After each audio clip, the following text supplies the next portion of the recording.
जय माँ दुर्गा। दोस्तों, आज मैं आप सातवां नवरात्रि का जो व्रत होता है, देवी काल रात्रि माँ दुर्गा का सप्तम रूप है, इसके विषय में हम चर्चा करेंगे। माता अत्यंत दयालु और कृपालु हैं। यह देवी सर्वत्र विजय दिलाने वाली है। मन एवं मस्तिष्क के समस्त विकारों को दूर करने वाली है। यह माँ दुर्गा की सातवीं शक्ति तथा काल रात्रि के नाम से जानी जाती है। नाम से ही जाहिर है कि इनका रूप भयानक है। सिर के बाल बिखरे हुए हैं और गले में विद्युत की तरह चमकने वाला माला लटका हुआ है। अंधकारमय स्थितियों का विनाश करने वाली शक्ति माँ काल रात्रि, काल से भी अच्छा करने वाली ये शक्ति है। इस देवी के 3 नेत्र हैं। ये तीनों ही नेत्र ब्रह्मांड के समान गोल हैं। इनकी सांसों से अग्नि निकलती रहती है। यह गर्दर्भ की सवारी करती हैं। ऊपर उठे हुए दाहिने हाथ की वर मुद्रा भक्तों को वर देती है। दाहिने की तरफ नीचे वाला हाथ अभय मुद्रा है, यानी भक्तों को हमेशा निडर निर्भय रहो, ये संदेश देती है। बाईं तरफ के ऊपर वाले हाथ में लोहे का कांटा तथा नीचे वाले हाथ में खड्ग है। इनका रूप भले ही भयंकर हो, लेकिन यह सदैव शुभ फल देने वाली माँ है इनकी, इसलिए इन्हें शुभकारी कहलाई, अर्थात इनसे भक्तों को किसी भी प्रकार से भयभीत या आतंकित होने की कतई आवश्यकता नहीं है। माँ बहुत ही दयालु है। उनके साक्षात्कार से भक्त पूर्ण का भागी बनता है।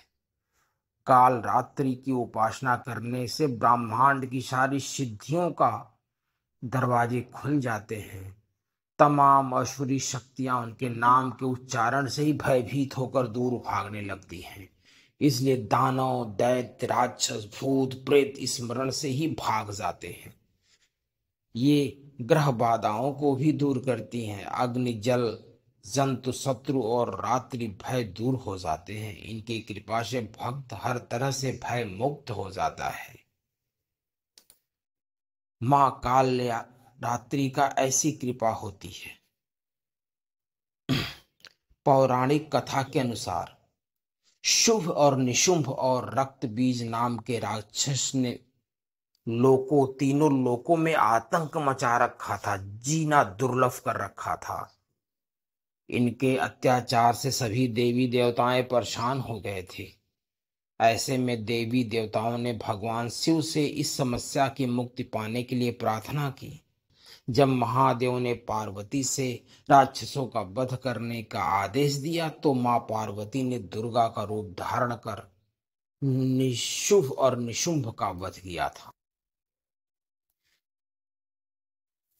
इसके बाद जब मां दुर्गा का सामना रक्त बीज से हुआ, तो उनके शरीर के रक्त से अधिक की संख्या में रक्त बीज दैत्य उत्पन्न हो जाते थे। यानी जो भी रक्त बीज को मारता था, अगर उसका ब्लड अगर पृथ्वी पे गिरता था, तो और उतने ही रक्त बीज और तैयार हो जाते थे, क्योंकि उसे वरदान मिला हुआ था कि यदि उसके रक्त की बूंद धरती पे गिरती है, तो उसके जैसा ही दानव उत्पन्न हो जाएगा। ऐसे में दुर्गा ने अपने प्रकाश से मां कालयात्री को प्रकट किया। इसके पश्चात मां दुर्गा ने दैत्य रक्त बीज का वध किया और मां कालरात्रि ने उनके शरीर से निकलने रक्त जमीन पे गिरने से पहले अपने मुख में भर लिया। इस तरह रक्त बीज का अंत हुआ।